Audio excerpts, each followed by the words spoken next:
Presiden baru Sri Lanka Ranil Wickremesinghe mengungkapkan bahwa pemerintahnya sedang mempersiapkan kebijakan nasional untuk memotong utang publik dan menjadikan negaranya ekonomi ekspor yang kompetitif dalam 25 tahun ke depan.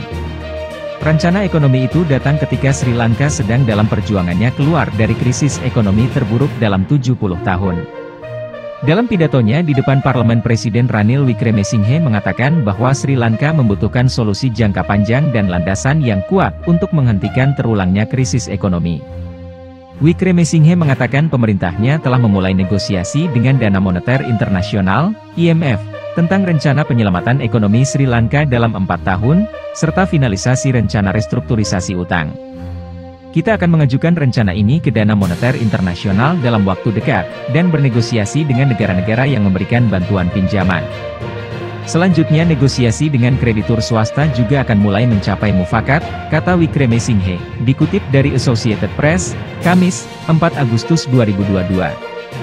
Lebih lanjut, Wickremesinghe menyebut, krisis listrik telah memulai masa pemulihan, serta pasokan pupuk dan distribusi gas untuk memasak juga mulai membaik. Langkah-langkah keamanan telah diambil untuk menghindari kekurangan pangan. Distribusi obat-obatan esensial dan peralatan medis ke rumah sakit juga sudah dimulai. Sekolah telah dibuka kembali. Berbagai upaya dilakukan untuk mengatasi kendala yang dihadapi oleh industri dan sektor ekspor, jelasnya. Wickremesinghe telah mengatakan sebelumnya bahwa negosiasi dengan IMF sempat berjalan sulit karena kebangkrutan Sri Lanka dan target awal untuk bulan Agustus tidak mungkin tercapai. Sekarang, pembicaraan pemerintah Sri Lanka dan IMF diharapkan kembali berjalan pada bulan September mendatang. Alih-alih mengandalkan pinjaman luar negeri untuk impor BBM, Wickremesinghe menyarankan, Sri Lanka harus memulai sistem di mana pendapatan ekspor dan pengiriman uang pekerja asing digunakan untuk pembelian. Kami juga harus membatasi impor tertentu untuk menyeimbangkan pembayaran BBM. Di sisi lain, pasokan BBM harus dibatasi.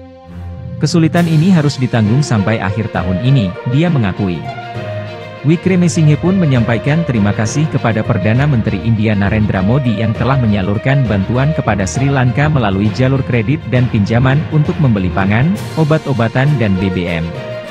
Sang presiden pun membeberkan target Sri Lanka menciptakan surplus dalam anggaran primer pada tahun 2025 mendatang, dan menurunkan utang publik, yang saat ini mencapai 140% dari PDB, menjadi kurang dari 100% pada tahun 2032.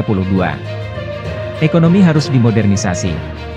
Stabilitas ekonomi harus dibangun dan ditransformasikan menjadi ekonomi ekspor yang berdaya saing. Dalam konteks ini, kami sekarang sedang menyiapkan laporan, rencana, peraturan, undang-undang dan program yang diperlukan, pungkasnya. Jika kita membangun negara, bangsa, dan ekonomi melalui kebijakan ekonomi nasional, kita akan dapat menjadi negara yang sepenuhnya maju pada tahun 2048, ketika kita merayakan peringatan 100 tahun kemerdekaan, tutur Wickremesinghe.